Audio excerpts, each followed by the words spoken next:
and welcome or welcome back to my channel, Lydia Lost the Plot. I'm Lydia and I have got a slight croaky voice, so you have to forgive me. But I could not wait to get better enough because I had to tell you about all of the amazing books that I have managed to haul in the month of October. And we'll go straight into it before my voice gives up. So the first book that I hauled in October was Judi Dench's Shakespeare, The Man Who Pays the Rent. Now this was the Waterstones non-fiction book of the month for October. And I heard nothing but amazing things about it. And I am an actor by trade and training, would you believe?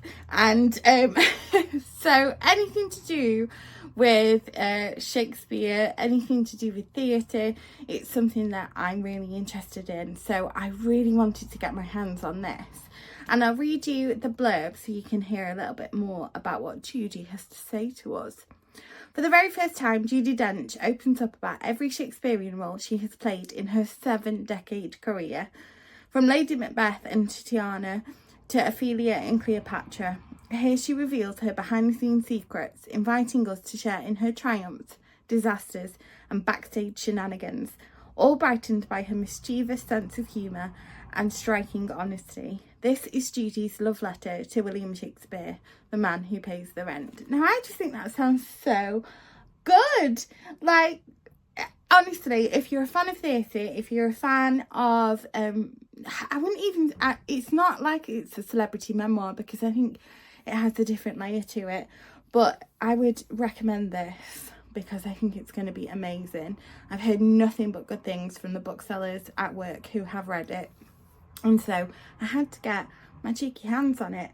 Now, this is a book that was gifted to me. I'm looking at my pile and I think they were all gifted, so I just wanted to make sure that you guys knew from the offset that I didn't purchase these myself, but as a bookseller I get given a lot of books to read and I can also request books from publishers, and I do quite often, so this was one of them. The next book, which I just think is fascinating, is The Abandoners by Begoña Gómez Urzaiz, and it's translated by Lizzie Davis. Now, first of all, look at that cover. Hello, beautiful. And this, I just want to read it to you because I think you'll love the premise. Joni Mitchell, Ingrid Bergman, Muriel Spark, Maria Montessori. What did they give up at home to become the women they were in the world? During the pandemic, trapped at home with young children and struggling to find creative space to write, journalist Begoña Gómez Urzaiz became fixated on autistic women who were able to overcome both society's judgment and their own maternal instincts in order to leave their children. More than anything, she was fascinated by her own prejudice towards these women, so clearly tied up in a much wider cultural bias. Using famous examples including Doris Lessing, fictional ones such as Anna Karenina, and interrogating modern trends like mumfluencers, Begoña reveals what our judgment of these women tells us about our judgment of all women. Now, I just think that sounds so fascinating. I'm a mother and I think it's just, I'm always interested in alternative accounts of motherhood. A lot of the time, I think, particularly I'd say with like the mumfluencers and things like that, you get very much the same narrative over and over again about, you know, how to be a fantastic mother and what that really means, and how present should you be with your children, but you should almost also have it all. And I think that actually it's really interesting to hear about alternative ways of mothering, and so I think this will be really fascinating. And I'm trying to build my non-fiction collection a little bit more as well, so this will add to that. But moving straight from non-fiction straight in the world of fantasy, I have been given this copy of Caraval by Stephanie Garber. Now, I've never read any Stephanie Garber in my life. Don't shoot me. I'm innocent, I promise. I'm a bit scared of fantasy. However, earlier this year, I really enjoyed Fourth Wing, and I've always been a fan of Terry Pratchett, Tolkien, you know, the classic fantasy authors, and all of the people at work, and I work in a bookshop, have read this series and have said it is phenomenal, and it has been on my radar for a while, and I've just been putting it off, and when I saw that this was available to grab, I thought, you know what, maybe now is the time. Maybe now is the time I delve back into a little bit of fantasy. So it's Caraval, and I'm sure plenty of you have heard of this. I didn't really know anything about it other than the fact that it was so popular. So we'll read the back. Once a year, the infamous master legend hosts Caraval, open only to those who have been invited. This year, the week-long game is on Legend's glittering Isla de los Sueños, where the winding streets are an elaborate snow-covered maze and the people are never who they seem. At midnight on the first day, the show begins and the visitors become players. Each of them is vying for the coveted prize, a single wish. All they must do is unravel the mystery of Caraval, but in a game where danger hides behind every charming smile, winning isn't without loss, and their wish may be their last. Ooh, okay, so it's giving me a bit of Hunger Games vibes. I did enjoy the Hunger Games. I wouldn't say that I was like a super fan, but I did enjoy it. Just ignore the fact that the Isle of Man tea is outside. But I'm quite, my interest is piqued, let's just say that. Now, the next book I got, oh my god, I mean, look at this cover, guys. Look at the cover. Look at it. Sorry, just very excited by that. And it's also it's just so beautiful. And this is Feast While You Can by Mikaella, Clements and Onjuli Datta. And all I knew about this was that it was like super scary and everyone was telling me it was terrifying, all the customers. So I was like, I love to be frightened. It's one of those weird things, isn't it, that we enjoy being frightened, just the same as we enjoy laughing and that feeling of comic relief. I think sometimes we enjoy being scared. Well, I do anyway. There is a monster inside of Angelina Sicko. Well, fantastic already.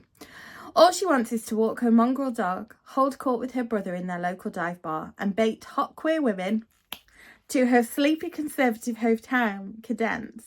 The problem is, so does the monster. It wants what Angelina has done. It wants what she's going to do. It wants to eat her whole life and every version of every future she might have with it. Until it possessed her, the famous monster of Cadence lived deep in a pit inside the mountain. But on the night that Angelina runs into her brother's ex, the sternly handsome Jarvey, the monster rises hungry and ready to eat. Its claws comb through her private thoughts, her most intimate and traumatic memories. Only Jarvey's touch repels it. But the monster feasts on all the mess that makes up a life, and Angelina Sicko's has never looked tastier. What will Angelina do to protect her future, and just how much will it cost her? Oh, okay.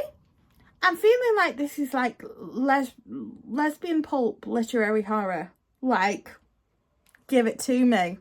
Yes, please. So that's going to be high on my list. The next book that I have purchased, well, have been given, sorry, is The Party by Tessa Hadley. Now, this is brand new. I've never read any Tessa Hadley before, but look how wintry the cover is. Oh, just makes me want to make a snow angel and drink eggnog. I've never had eggnog.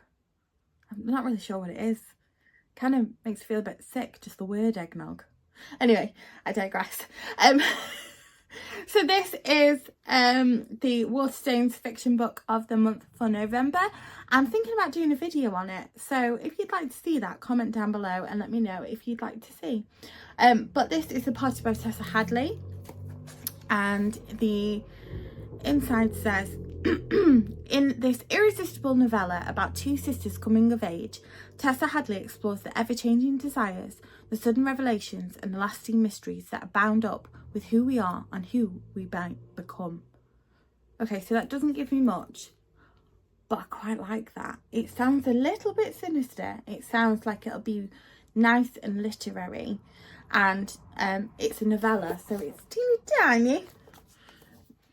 So I feel like this will be a good start to my winter reading. I will be doing a video also on my winter reading plans. Now, if it's anything to go by the absolute dismal success rate of my autumnal reading, you know, you may as well skip that video because it's just tosh. But still, the next book I have been given is I Who Have Never Known Men by Jacqueline Harpman. Now, I heard a lot about this. I'm very excited for it. If you've not heard about it, I'll give you a little taste. It's deep underground. 39 women live imprisoned in a cage. Watched over by guards, these women have no memory of how they got there, no notion of time, and only vague recollections of their lives before. As the burn of electric light merges day into night and numberless years pass, a young girl, the 40th prisoner, sits alone and outcast in the corner. But soon she will show herself to be the key to the others' escape and survival in the strange world that awaits them above. Ooh, right? Dystopia, feminism. It just sounds amazing. And the New York Times has described it as a small miracle. So, you know, they're not usually handing out those superlatives, are they? So I do trust them, and I really, really want to get to this soon. So if you've read it and you like it, please comment down below and let me know, because I'm a bit obsessed.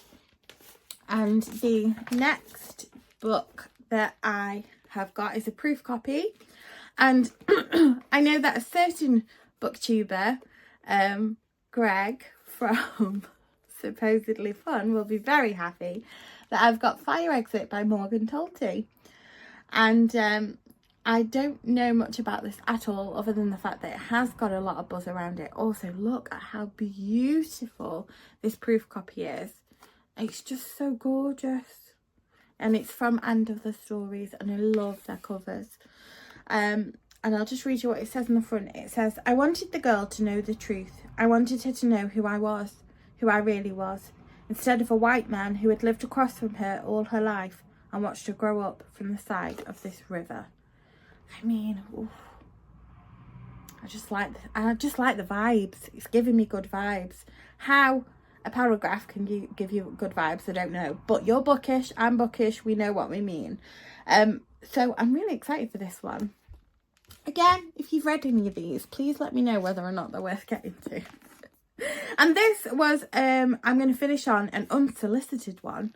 I don't get many unsolicited, but every now and again I do. And this is Confessions by Catherine Airey. Now, I've not heard of this before. Don't shoot me. I don't know about it. But Miranda Cowley-Heller, who wrote The Paper Palace, who I really rate, said it's a remarkable debut. And I think the cover, that picture is just beautiful with the kitten. So we'll read a little bit at the back and we'll see if we can figure out what this is about, because I have no idea.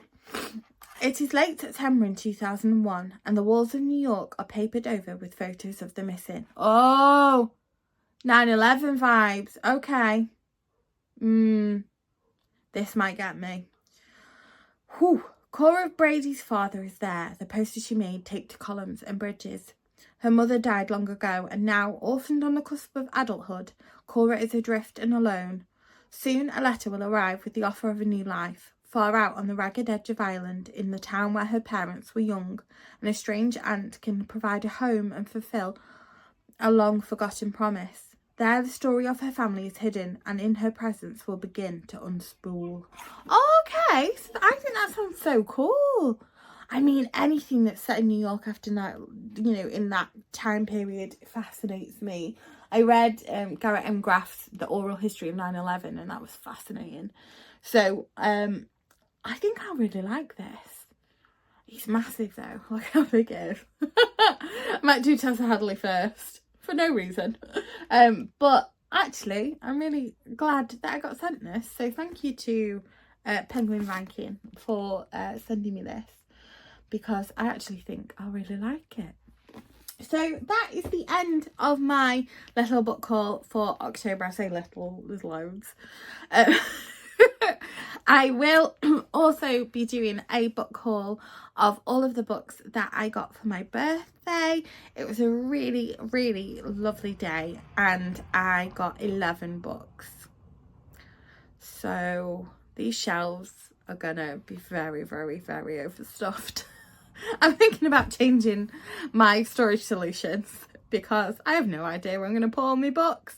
If you also have any storage solutions, please let me know, because it's starting to go from this to piles on the floor, which it's a slippery slope. It's a very slippery slope. And I'm not sure the foundations of my house can cope. But if you enjoyed this video, please do give it a thumbs up. It really helps. And also consider subscribing if you haven't already, because there is a big birthday book haul coming up very soon. So keep your eyes peeled. So I'll leave it there. But thank you so much for watching. I really do appreciate your time. And I hope to see you again soon. Bye bye.